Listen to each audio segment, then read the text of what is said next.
கலப்பட பால் விவகாரத்தில் தமிழக அரசு உயர்நீதிமன்றத்தில் அறிக்கை தாக்கல் செய்திருக்கிறது. அதில் ஆய்விற்காக அனுப்பப்பட்ட 106 பால் மாதிரிகள் தரம் குறைந்தவை என்ற தகவல் தெரிவிக்கப்பட்டிருக்கிறது.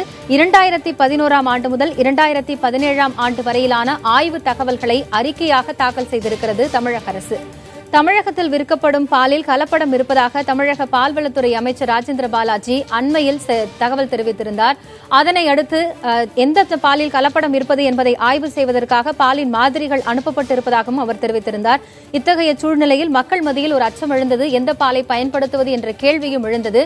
இதற்கு ஆவின் பால் உட்பட அனைத்து தனியார் பால்களும் ஆய்வுக்காக அனுப்பப்படும் என்று அமைச்சர் ராஜேந்திர பாலாஜி தெரிவித்திருந்தார். இதனைத் தொடர்ந்து ஏற்கனவே இது தொடர்பான வழக்கு உயர்நீதிமன்றத்தில் வழந்தபோது பால் கலப்பட விவகாரத்தில் தமிழக அரசு உரிய நடவடிக்கை எடுக்க வேண்டும், மக்களின் அச்சத்தை போக்க உரிய நடவடிக்கை மேற்கொள்ள வேண்டும், மேலும் இது தொடர்பாக அறிக்கை தாக்கல் செய்ய வேண்டும் என்றும் உத்தரவு பிறப்பித்திருந்தது. இதனையடுத்து 2011ஆம் ஆண்டு முதல் 2017ஆம் ஆண்டு வரையிலான காலகட்டத்தில் ஆய்வு செய்யப்பட்ட மாதிரிகளை அறிக்கையாக தமிழக அரசு தாக்கல் செய்திருக்கிறது. கலப்பட பால் விவகாரத்தில் தமிழக அரசு உயர்நீதிமன்றத்தில் இன்று அறிக்கை தாக்கல் செய்திருக்கிறது.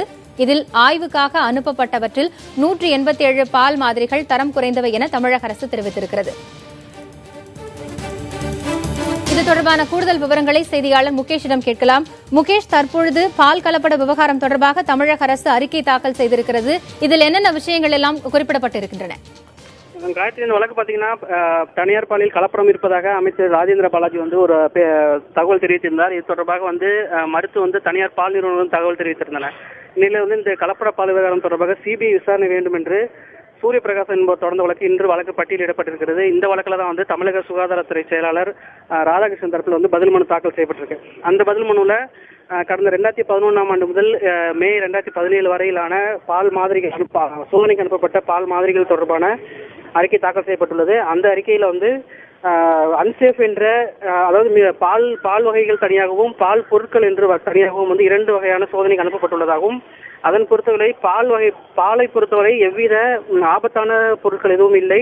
அதே நேரத்தில் பால் பொருட்களை பொறுத்தவரை 11 மாதிரிகள் ஆபத்தானவை என்று குறிப்பிடப்பட்டுள்ளது. அதே நேரத்தில் கடந்த 7 ஆண்டுகளை பொறுத்தவரை 189 பால் மாதிரிகள், பால் மட்டுமான மாதிரிகளுக்கு 187 மாதிரிகள்ல தரம் குறைந்ததாகவும் மிஸ் பிராண்டட் மற்றும் சப்ஸ்டாண்டர்ட் என்று சொல்லக்கூடிய தரம் குறைந்த வகையிலான பால் கிடைப்பதாக தெரிவிக்கப்பட்டுள்ளது. பால் பொருட்களை பொறுத்தவரை கடந்த 7 ஆண்டுகளில் 135 மாதிரிகள் சப்ஸ்டாண்டர்ட் அண்ட் மிஸ் பிராண்டட் என்ற வகைகள் வகைப்படுத்தப்பட்டிருக்கின்றன.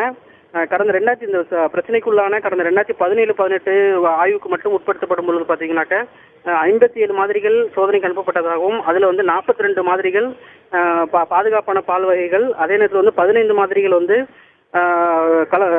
கலப்படம் உள்ள பால் என்று தெரிவிக்கப்பட்டது. கலப்படம் என்று நேரடியாக சொல்ல அடல்ட்ரேஷன் என்ற வார்த்தையை முழுமையாக பயன்படுத்தவில்லை என்றாலும் சப்ஸ்டாண்டர்ட் என்ற ஒரு வார்த்தையும் மிஸ் பிராண்டட் என்ற வார்த்தையும் ஆங்கிலத்தில் பயன்படுத்தி இருக்கிறார்கள். அதே நேரத்தில் பால் பொருட்களை பொறுத்தவரை 2017-18 பார்க்கும் பொழுது 41 மாதிரிகள் சோதனைக்கு அனுப்பப்பட்டதாகவும், அதுல 23 மாதிரிகள் பாதுகாப்பானவை, பாதுகாப்பற்றவை என்பது 2017-18 எதுவும் கிடையாது. அதே நேரத்தில் தரம் குறைந்த பால் பொருட்கள் வகைகள் என்று பார்க்கும் பொழுது 18 வகையான மாதிரிகள் கண்டுபிடிக்கப்பட்டுள்ளதாக தெரிவிக்கிறது.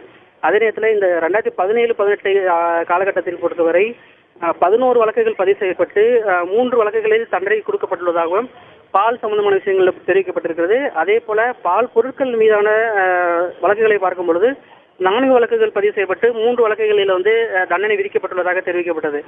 இந்த ஒட்டுமொத்தமாக 7 ஆண்டுகளை பொறுத்தவரை பால் பொருட்களில் 11 மாதிரிகள் பாதுகாப்பற்றவை என்று குறிப்பிடப்பட்டது. அந்த 11 மாதிரிகளும் எந்தெந்த மாவட்டங்கள் வந்திருக்குதுன்னு பாத்தீங்கன்னாக்க விழுப்புரம் மாவட்டத்திலிருந்து ஒரு மாதிரியும், திருச்சிராப்பள்ளி மாவட்டத்திலிருந்து ஒரு மாதிரியும், ஈரோடு மாவட்டத்திலிருந்து ஒரு மாதிரி, அதே போல திண்டுக்கல் மாவட்டத்திலிருந்து ஒரு மாதிரியும், சென்னையிலிருந்து 2-3 மாதிரிகளும் பாதுகாப்பற்றவை என்று தெரிய வந்திருக்கிறது.